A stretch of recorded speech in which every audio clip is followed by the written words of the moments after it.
quanta fatica per mettere su un circo del genere, famoso perché senza animali. Chi mi ha visto 2 anni fa mi ha visto sicuramente più giovane.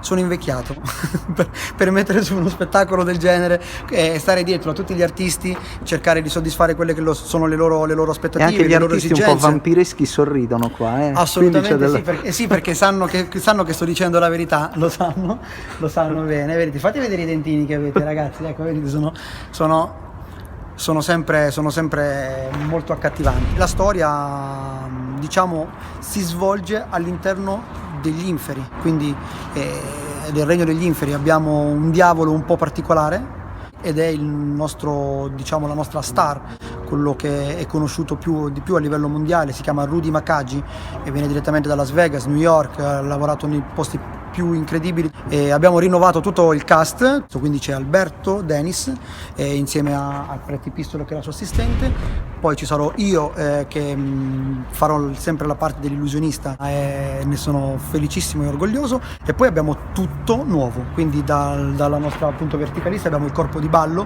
fatto sempre da bellissime e sensuali vampire, abbiamo il nostro Giovanni Cognetti che è un artista della ruota Sir, che è qualcosa che qui a Cagliari non è mai arrivata. Abbiamo un sardo per la prima volta, si chiama Valentino Serra ed è un ballerino eccezionale, dalle doti incredibili.